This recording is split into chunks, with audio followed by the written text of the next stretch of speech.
बगैर सुतून का 133 साला सक्खर का कैंची वाला पुल। दरियाई सिंध पर कायम सक्खर और रोहड़ी को मिलाने वाला लैंसडाउन ब्रिज की तामीर मुकम्मल हुए 133 साल हो चुके हैं। ये पुल आज कैंची वाले पुल के नाम से शोहरत रखता है।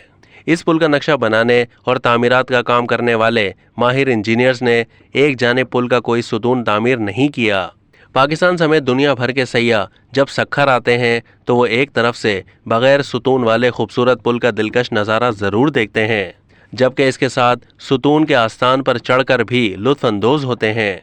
पुल पर लगी हुई तख्ती के मुताबिक लैंसडाउन ब्रिज की तामीर के हवाले से जो तखमीना लगाया गया था वो 42,20,000 रुपये था, लेकिन तामीरी अखराजात मजमूई तौर पर 38,22,000 रुपये थे।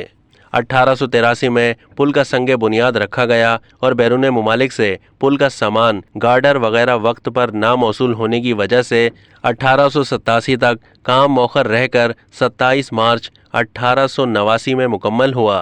पुल के इफ्तिताह के वक्त ट्रेन के इंजन ड्राइवर ने रोहड़ी की जानिब से बने हुए बगैर सुतून के पुल से इंजन गुजारने से इनकार कर दिया था। ऐसे में एक ऐसे इंजन ड्राइवर की खिदमत हासिल की गई जो जेल में कैद था। उसने पुल से ट्रेन गुजार कर दिखाई, जिस पर इस कैदी ड्राइवर को इनाम से नवाज कर रिहा कर दिया गया। अब तक के लिए इतना ही। मज़ीद मालूमात के लिए डेली जंग के यूट्यूब चैनल को सब्सक्राइब कीजिए।